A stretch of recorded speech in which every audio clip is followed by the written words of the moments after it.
నేను గుర్తు చేస్తా ఉన్నాను అధ్యక్ష. సో అట్లా కేంద్రంలో ప్రభుత్వంలో కేసీఆర్ గారు చేరారు అధ్యక్ష. ఆ రోజు 22 మే 2004న కేసీఆర్ గారు కేంద్ర క్యాబినెట్లో ప్రమాణ స్వీకారం చేశారు. సాయంత్రానికి పోర్ట్ఫోలియోలు ఇచ్చారు, షిప్పింగ్ పోర్ట్ఫోలియో ఇస్తూ గెజిట్ వచ్చింది అధ్యక్ష.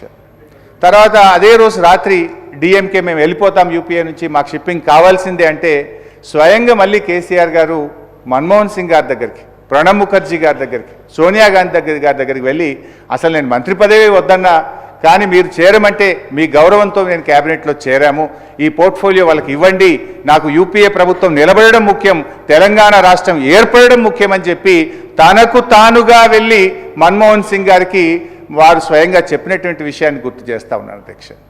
ఆ రోజు మన్మోహన్ సింగ్ గారు కూడా బాగా అప్రిషియేట్ చేశారు. శాఖల కోసం పట్టుబడే రోజుల్లో నువ్వు శాఖే నాకు అవసరం లేదని ఇంత గొప్పగా చెప్పారని చెప్పి మన్మోహన్ సింగ్ గారు ఆ రోజు కేసీఆర్ గారిని బాగా అప్రిషియేట్ చేశారు అధ్యక్ష.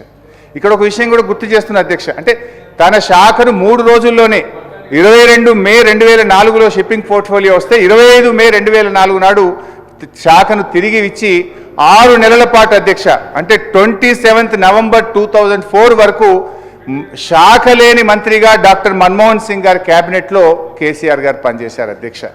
అధ్యక్ష ఒక రకంగా ఏ శాఖ లేకపోవడం కూడా కేసీఆర్ గారు తెలంగాణ కోసం తన సమయాన్ని. అధ్యక్ష కేసీఆర్ గారు అంటే గౌరవం కాదంటలేము, సభకు నాయకుడు. నేను ఇప్పుడు మనం మాట్లాడుతుంది మన్మోహన్ సింగ్ గారి గురించి.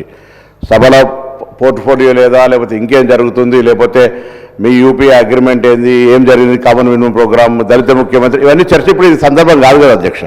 దయచేసి మనం వాగ్దానాలు లేకపోతే మాటలు జరిగినటువంటి ఓన్లీ మన్మోహన్ సింగ్ గారికి సంబంధించి శ్రద్ధాంజలి, సంతాపము, సభ ద్వారా మనం వారు తెలంగాణ ఏర్పాటుకు సహకరించిన తీరు, వారు ప్రధానమంత్రిగా దేశానికి చేసిన సేవలు మాట్లాడడానికి పరిమితమై ఒకరోజు సభ పెట్టుకున్నాము.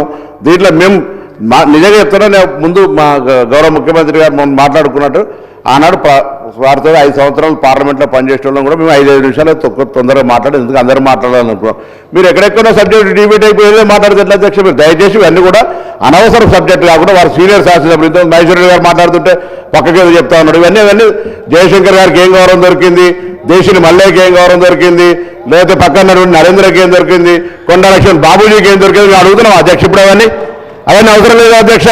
మనం దయచేసి సభ ఓన్లీ మన్మోహన్ సింగ్ చరిత్ర పరిమిత విధంగా చర్చ కొనసాగించాలని విజ్ఞప్తి చేస్తాం అధ్యక్ష.